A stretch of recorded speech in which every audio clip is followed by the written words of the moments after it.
the Intel Challenge.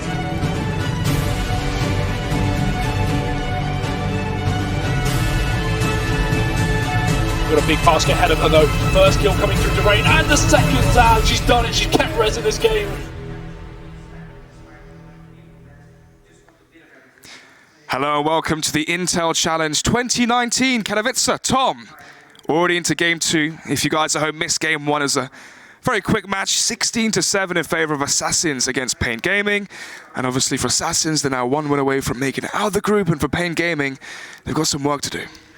Yeah, I definitely think that that's going to be a sort of interesting battle later in the group, a battle for survival. But obviously we're going into now CLG Red versus Crowns, and I'm sort of looking forward to this one because I think Crowns definitely a team that we sort of expect maybe to throw in an upset. And CLG Red, it's like, okay, they've made some changes since they were here last year, but ultimately, like, are they going to be that sort of, well, almost a world beater like they were a couple of years ago, or are they still always going to be that second best to Dignitas and maybe not even able to challenge some of the EU teams? The interesting fact for me was actually on our screens here, Goose Breeder leaving Dignitas Female after having an MVP performance in the final versus this exact team. It is essentially the final from last year rematch, and it seems like Goose Breeder still has some of that energy left in her, as she does find two. Benita, Jennifer, and Emmy to pick up the pieces. You can hear CLG Red screaming already, or we can anyway, from across the hall. And obviously for Crowns, who were squared last year, they were the big upset team, the team we were expecting to make it all the way to the finals. And, you know, we were going to be anticipating Rez to be taking the tournament. At that time, they had never lost a single map on LAN. And they actually finished 3rd in that tournament. We've seen Vilga, who was on there just a second ago. Forced by work out quite well there early on, though, for Crowns, as it goes 1-for-1 towards A. Yeah, and that's going to net them a rifle as well. The FAMAS will fall into their hands. Goose Breeder tapping away, unable to finish her dinner, and will be closed out by Nessa. However, nice work from Jennifer. A quick double back will turn the round back into the favor of CLG Red. And Sonic, well, has to try and do a lot with this FAMAS. Only 32 HP, left into a 1 versus 3 situation, and realistically this should now be impossible, but she has quite a lot of time to play with, a minute left on the clock. Issue is, though, doesn't have the bomb, and no chance left here as it's going to go 2-0 as CLG Red survive with 3 players versus the force buy from Crowns. Should be the eco now here from the T side going forward, so looking for a strong start here for CLG Red. Obviously the last Intel Challenge, they were unable to make it out of the group. Very, very poor performance from them. Basically, if we said Crowns were the unexpected dark horse of the last tournament, I'd say we expected a lot more from CLG Red last year at the Intel Challenge. Yeah, I think the big thing as well for Crowns, it's very difficult to be the dark horse twice. Like, because teams expect you to do better now. Exactly. You've performed once, you get to the grand final, and everybody's looking at this team and going, okay, we can't like sleep on them anymore. We can't like take risks when facing them. So I expect a lot more from CLG Red in this scenario. Obviously, same scenario as last round. Going to try and challenge over towards Ivy this time. It seems like Emmy is a little bit more prepared and has support from Benita as well. Much stronger performance in this round. Not a single player lost. And I want to talk about even just the second round buy there from Crowns. That is not something you see often at all. Like, if you don't get the bomb down and you force, it's actually quite peculiar. But clearly it's based off the fact that when they go into their buy rounds, they want to have all of the utility available to them. They want to have those grenades ready, and that's what we have going into their first proper buy. I mean, initially it worked out quite well. I think they took down Emmy towards Ivy. It was a 5 versus 4, but trying to go further did not work out. But what did work out was that flashbang towards Ali. 3 versus 5 immediately as CLG Red make a proactive play towards Ali. And now it's down to Nessa, Kim, and Zolek to pick up the pieces. 2 frags towards the outside of the A-bomb site. Diane here able to clean up a few of the kills. Kim onto low HP, so very easily dispatched off by Diane. And Emmy last alive to take that one down. So 4-0. CLG Red looking very good early on. Well, that's a bonus round as well. That's a horrible round to lose for Crowns. Even if you lose like sort of 3 players in a bonus round, you go, oh, okay, that's gone a little bit wrong. But in these scenarios, they've made so much cash. It's the way in which they lost it as well. To lose 2 players immediately towards Ali. and then get dismantled by Diane towards the sandwich and outside trains. Doesn't really foreshadow anything too positive, but Emmy with the overface there towards Ali will be taken down. Potentially not expecting the AK buy, maybe more of a Technet half buy, but Goose Breeder hopefully gets flashed here. Instead, they will go for the duel and loses it out to the in-game leader of Crowns, the famous Hellrose in the female scene, as Nessa comes charging through, but gets silenced. Benita, Jennifer just denying any hope here for Crowns. That crossfire was just beastly. Those two players absolutely destroyed Crowns as they look to push in through Ivy, and just no trades coming in for Crowns either. They just got, well, destroyed. It was a great round coming out from those remaining three players, and that's another time now that, okay, we talk about those sort of two openings that came in for CLG Red, but you have to know that they were both traded back in the previous round as well. And then it just seemed like those players, again, did the damage, and it's happened once more. Now we see the AWP brought into play as well from the CT side, and what is another sort of peculiar buyer coming in. You got Kim with an AK, but no armor. Now, you got everybody else on your team with armor. Give them the AK. So I like to call this the CIS force buy. Typically, we saw it from Na'Vi early on. But not without armor. Exactly. Actually, it would be the person who invests into the AK, dropping it over, and basically being dropped to Deagle. Instead, though, I'm not sure if this is going to work too well. Diane then misses the initial orb shot, but Jennifer here able to find one. But Kim, without Kevlar, as you said, finds two. Hellrose as well. Close quarters with the P250. Brings Goose Breeder down to 8 HP. I don't think this is going to be winnable here for CLG. Yeah, this is tough now. I'll eat my words. She managed to do great damage, but straight back.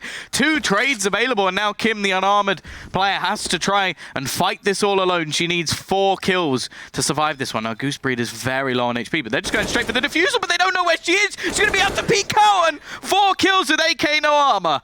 I don't think I've ever seen anything like that before. She survives the round, 1 versus 2 on 100 HP. The fact that she had no Kevlar, Tom, made no difference to the outcome of that round. Well, I suppose if you're not shot, it doesn't actually make any difference at all. There you go. That's the key. If the more you know. If you play without armor, don't get shot, you actually do win rounds. Don't get shot. So there you go. That's I've learned something today. But what a round to win. That was a 1 AK investment, and like all jokes aside, like the fact that they managed to steal that one away is just magnificent. Pause coming in. I'd imagine it's from CLG Red after taking their first loss and denying momentum to be built by Crowns. Thing is, though, I would say that it could be from either side, because if you're Crowns, you steal a round like that, you're still not sat there going, okay, I'm feeling confident going into this next round, because you've won that off a bit of a cheese round. Like, that's one of those things where you aggressively push, you go, like, their main aim in that round was, okay, do some damage, get the bomb down. That's the aim. I don't think anybody goes into those sort of rounds going, we're going to win this one. Like, you'd have to be a little bit mental to think that, but the same time, they get what they initially planned done, bomb goes down, and then you just see Kim just win it for them in that clutch. And I think that was actually a big mistake on CLG Red's part, because they were so committed to up. I think it's based off the bomb plant. The bomb wasn't planted for Kim. It was a very strange round, because not only does she keep the AK without Kevlar, the bomb is then not planted for her, and she still plays it towards lower ramp, which actually works out in her favor. So what can you do? 5-1, round number 7. Smoke coming out towards Sandwich from Nessa. Spam going in. Doesn't actually land. Ooh, maybe a dink there. Or maybe some damage from Benita on the lower ramp, I'm not sure. Either way, though, here, Tom. Nearly all 5 players grouped up outside Heaven. As Jennifer, with the AWP, gets caught off guard and spots out the first player as it's down to Benita to aid her teammate here on the defense towards the B site. Benita pushing aggressive, will be caught out. Jennifer and Dai still with the AWP, able to just play passive, and it's up to the T's to try and take some control here. Nice work from Bullet Girl to at least finish off one, and has gained a bit of control with the bomb going down as well. They're going to have to force her out of position, but that is exactly what they've done, but still, they come back fighting. Emmy now left into the 1 versus 1 as Nessa looks to try and play the passive game. The old classic faithful of throwing in that Molotov, bouncing off the door. It's not something you see too often anymore, as most players will have a smoke available to them, but it's so difficult to fight against in a 1 versus 1, and well, I think Emmy knows that she can't challenge here. She has to try and finish off this player if she's going to go towards that bomb defusal, and Nessa has just played her completely. Difficult scenario to be in if you are Emmy. in the 1 versus 1 with no smoke to extinguish the Molotov. Definitely much more favored for Nessa there. 5-2. Crown's able to win 2 on the trot and force out a last buy from CLG Red. 1 AUG, MP9, and MP5 actually. Wow, it's probably the first time I've seen that in months. AWP for Diane once again. And then Emmy with the M4, so Goose Breeder gonna be flashed in towards team main. 2 players here with the crossfire. Kim, not blind, able to get the cross kill. It's not a bad trade. No, that actually favors Crowns very, very well. This means that CLG Red no longer have any information towards team main. They're now down a player towards A. Either they get aggressive somewhere towards alley, try to find information across the map, or they make a risky stack. At the same time, though, you have to look at the fact that Goose Breeder lost MP9, even, or MP5, sorry, in a trade with an AK. So she's sort of whittling down the T players, and at the same time, it's now more rifles still available over on CLG Red. So it's not really that bad a trade for either side, but as you said, it's sort of like the T's are always going to be happy in a 4 versus 4 situation. But Emmy just solo plays through Ivy. Elrose gets destroyed and now dies waiting on the cross. They've set this up wonderfully for any sort of A take. And CLG Red, considering that was a forced buy, a backs against the wall buy, they survived with 4 players. 6-2. Crown's getting picked off across the map. Emmy, Diane with picks. No pause coming out from Crowns, which is interesting after being forced onto an awkward buy. Still 1,700 left for Nessa, but doesn't drop over a Scout or a UMP for Bullet Girl. Even Zonic, who's on a PT50, or Heroes, who's on a Glock. It's a bit of a mismanagement there in terms of their economy. Diane once again with the entry, this time towards B upper. Kim. Maybe expecting one player towards the B site with the smoke towards heaven. Didn't expect Diane to be there to holding the smoke for the walkout. And again, players just forfeiting their lives here, Tom. This is very easy for CLG Red to deal with. Dispatch of Crowns with ease. And the former finalists are now struggling to even get a 3rd round here on their T side. Yeah, I think it's definitely the case the teams are not coming into this tournament underestimating them. And secondly, I think CLG Red are looking a lot stronger. Like, they definitely seem like a good unit. Obviously have a lot more time to practice coming into this event. And I think people also expect a lot from the CLG Red girls. So, yeah, looking forward to see what they can do throughout this tournament. A great start to this matchup. And while this round is going the same, absolute decimation. Crowns don't get anything done whatsoever, and the CT side have built up a solid economy. And with already an 8-2 scoreline, we need to see Crowns start getting some rounds on the board. They need to start breaking back.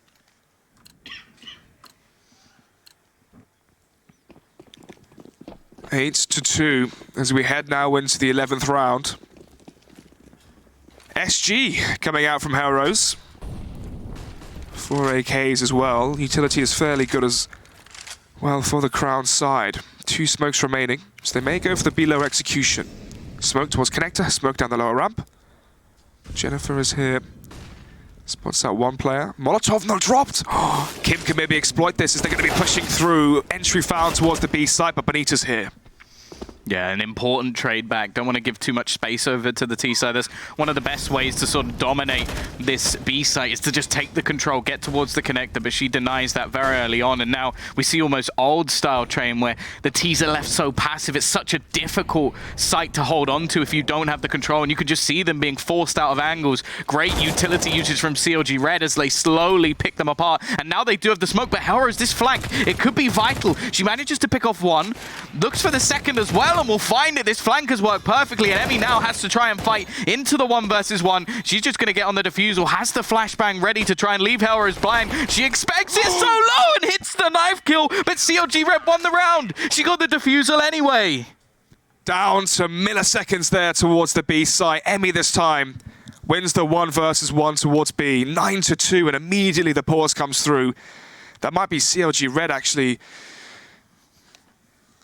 maybe in some elation after that round. Could be Crowns should be Crowns after losing a round like that. Such close fashion. 9-2 down. They need rounds on the board as soon as possible before this half gets out of hand. And one would argue it already has done.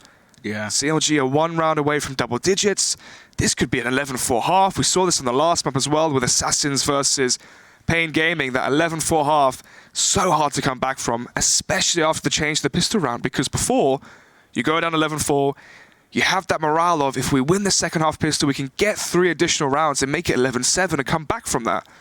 Now, with only 2 rounds being promised after winning a pistol, comebacks in the second half just aren't what they used to be.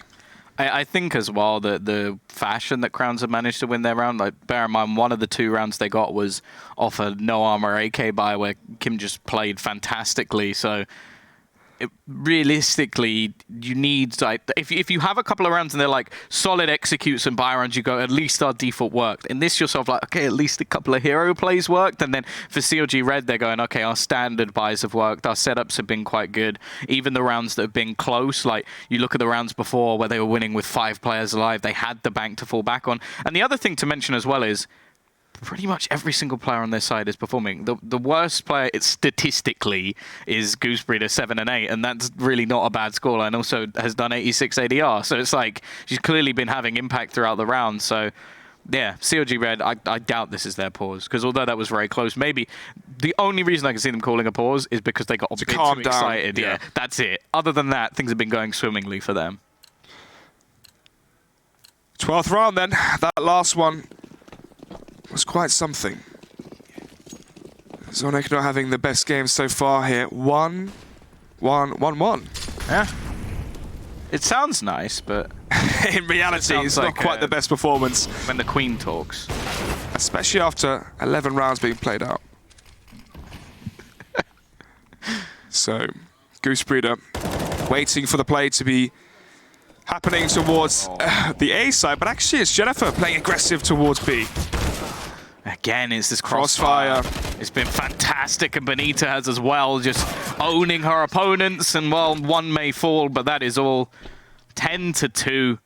And now that you even look at the T's, and it's like a question of whether you buy in this situation. Like, okay, you can get everybody on AKs if like Kim drops head armor, but it's not a pretty situation. It's not the sort of economy you want to be having going into round 13 over on your T side with only 2 rounds to your name. So yeah, CT side looking dominant at the moment, and we need to see some sort of step. Maybe we do need another hero play from Crowns to just pick them up and give them a chance to get into some sort of default strategy. So, Crowns back onto a default across the map. You can see now as well, Bullet Girl playing very passive towards T-Spawn in case a flash push did come towards Ali. Emmy with the SG picked up seems to be finding some information. Actually, she's going to type Hellrose there. Oh, no. This is just heartbreaking here for the T's.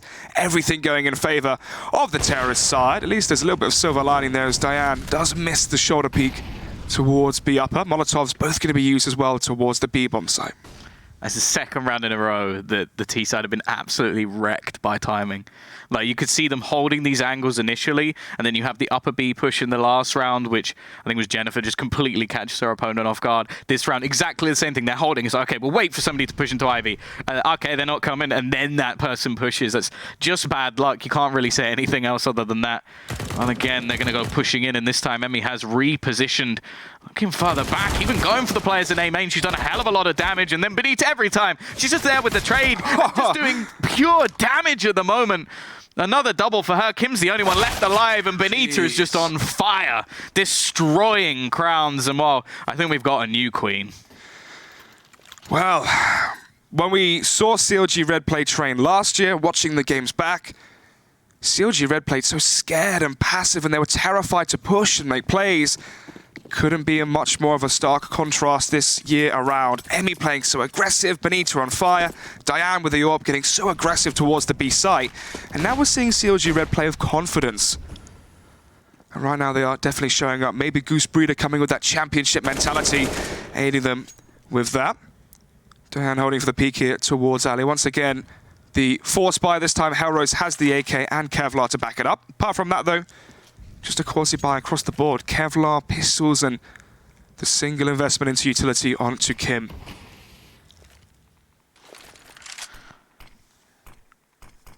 This time, not seeing so much aggression out from the CT side. I think the early damage done onto Emmy has sort of ruined her chances of pushing into Ivy this round, but she's still taking a little bit of a shoulder peek. Once again, we're seeing this sort of classic A split out Ivy and main. But Dai is here to support this time and even has an additional smoke which will slow down the push, or at least you'd expect it to. I don't think the T's can really go for anything too risky. No, they actually try and push through the smoke. And, well, Emmy will say thank you very much. And although she'll eventually be traded out, it won't matter at all. Dai is there with a triple of her own.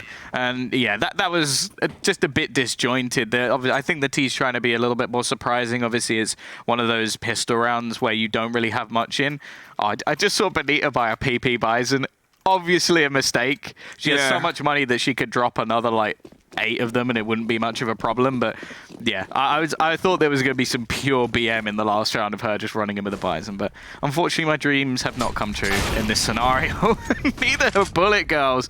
She's full of bullets. That's about it at the moment. Emmy with the AWP, bringing in the secondary and finds that opening pick. Already, we're only 20 seconds into the round and it's a disadvantage for Crowns.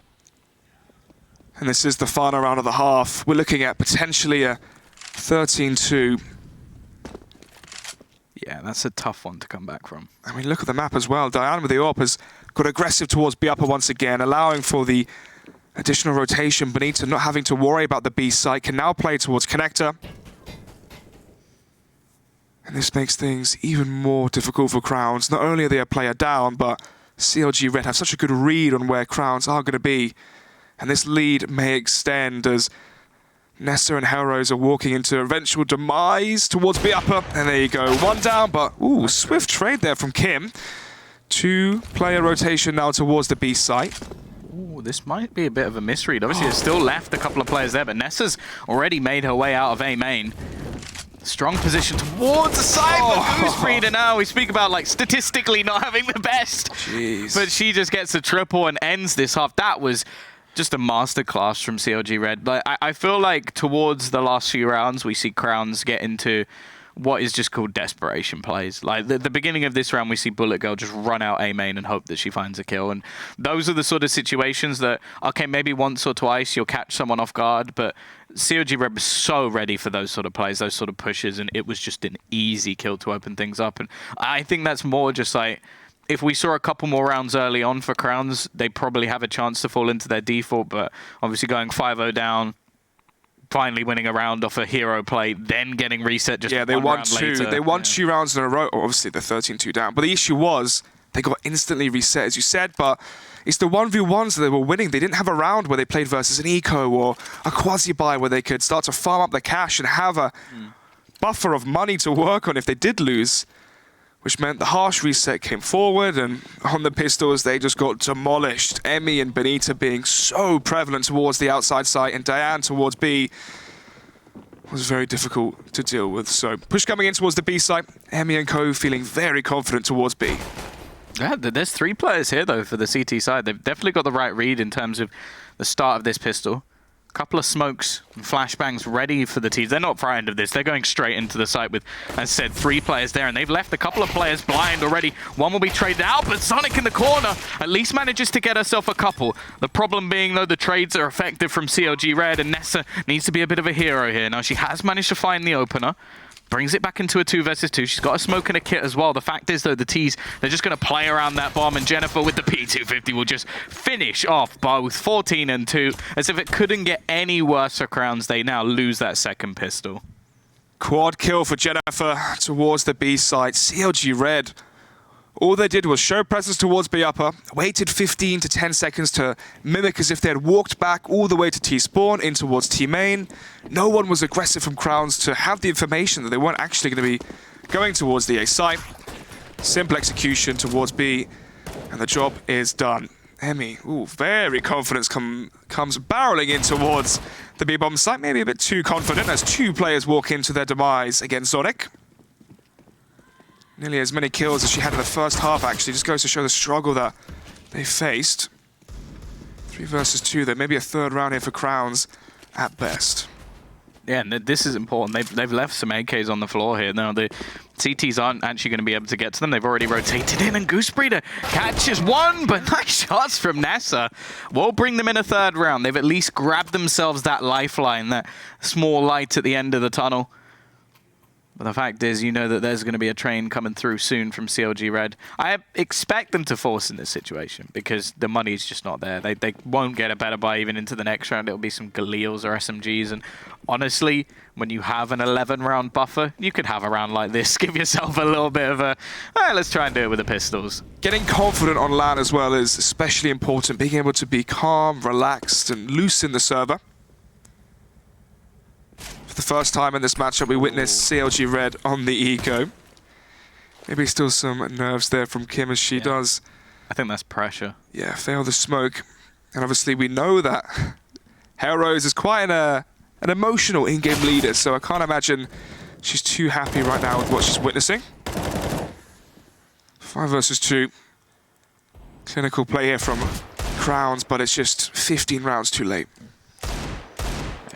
Obviously, I'm pretty sure that this Crowns roster was one that, although they have played together before, I think it was sort of reformed for the event. So I don't think they would have had the same practice regime that we will have seen from CLG Red.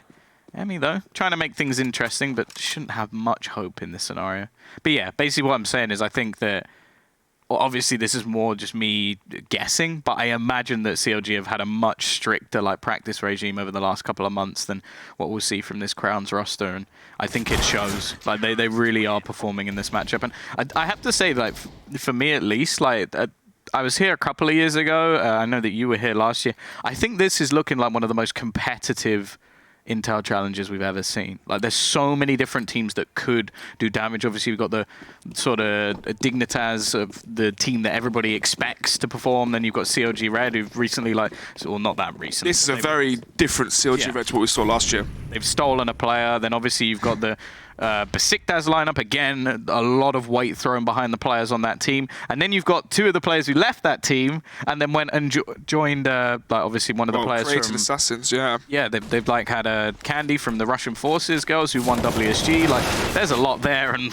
already CLG Red, they've got a bump plant. They invested nothing. This is already a success. You will see that Crowns should fairly easily clean this one up, and Hellrose will get a triple with the SMG, which will build up quite a bit of cash for a team. But ultimately, CLG Red, this is the classic B play. Make some money, get your team $800 each. You go into the next round with far more than you would have had. 14-5. Seems like at this point, we're just delaying the inevitable here, Tom. Pause comes through. Not sure which team that's from as of yet. However, as is the first buy for CLG on their second half, could argue they don't want to let a few more rounds slip and get into a situation where it's 14-10 or 14-11, where maybe the comeback could be able to come to fruition. So, Tom, what are you thinking? What's the odds here? Do you think Crowns have a chance of coming back into this one, or...? No. Yeah, I know. I agree. Even if we were just going off what we've seen today, you would say that, okay, you expect CLG to continue. But just the fact that also Crowns have not looked themselves, they don't look like that sort of upset roster that we saw last year. They look a lot more sort of down in the dumps. I think they haven't got off to a good start. Obviously, it is only the first match of the whole tournament for them, but it is quite a brutal scenario. Obviously, you fall into that loser game. It is, I believe it's a best of 3, so it's it's a much fairer scenario. It's the same way we talk about over in the major. I don't think you have the winners game being a best of 3, but you do have, if you're going to be eliminated, it has to be a best of 3. And I've always loved that because I don't think any team should ever go out of a tournament without playing a best of 3.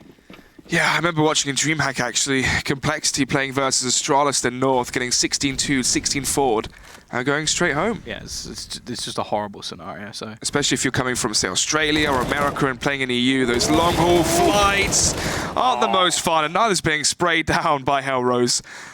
1 versus 4, immediately this round going in favor of Crowns. Yeah, this was a buy round as well. That wasn't the same as the sort of ecos we were commentating a minute ago. That was a full-on buy round, and Hellrose just destroyed them. Maybe utilizing that rage to sort of take them all down, or maybe just finding the calm in the storm. But the fact is, Benita, all she's done is just try to be smart here. Get rid of the AWP. Don't allow it to fall into the CT hands for free. And now try and do a bit of damage with that AK. And already kicks things off, takes so much damage in response, though the chances of her being able to win this are slim. And Hellrose will, well, almost get the ace. I believe she got the assist on the 5th kill as well. So hell of a lot of damage done by her, trying to lead by example. We saw that in the game earlier today with Vilga, I believe, topping the scoreboard or at least being up there. I know that her and Mimi were going back and forward all the way through the match. So, 24 kills, 22 kills apiece. They were definitely on fire in that last matchup. But into the current. Eco coming out from CLG Red. They still have $2,000 left in the tank for the next round. Ooh, Jennifer, the opening kill though. Able to find the frag onto Hellrose. Oh, that's bad unable luck. to get into range of the weapon there. Does go down. So 4 versus 4. Obviously, this is still the Eco coming out. They have 1 AK onto Goose Breeder, who is in towards Popdog. And this challenge here towards Nessa and Goose Breeder could be pivotal going forward. Emmy may try play for the timing here as well onto Kim, if Kim's attention is diverted towards T-Main or Popdog. So with a lot of positions left to check, Goose Breeder no armor, but peeks out. She now finds 2. Clearly it's the sort of Super Saiyan play where you're just like, I don't need no armor, I've got my super powered AK. And well, she's now got 3 kills. Emmy will close out the round, and that's just salt in the wounds. Like, out of all the good work they did in the previous with the aggressive push, the play there, for Goose Breeder to just destroy them. And like we were talking about like stats earlier in the game, like look at the just everybody performing on CLG Red. 16 kills the bottom player, 20 at the top. That's I always enjoy seeing that. I enjoy that a lot of the time more than seeing one player with 40 kills, because you know that it's a solid roster altogether. I enjoy when one player is really going off just for the highlight reels. If it's for sure. An interesting matchup. This one hasn't been though, unfortunately. And neither was the last, really. Both games being quite one-sided, and with that, let's see if we can get a same 16-7 scoreline if Crowns can take this one. Hellrose through the smoke, able to find 1. Gets traded out though eventually by Goose Breeder, by T-Main. On top of the train, gets dinked up, and this is very messy here from both teams as they're trying to claw a victory. 2 versus 2. So like now the off angle going to catch Goose Breeder. Trade by Diane, 1 versus 1. Oh, spots the head. Kim.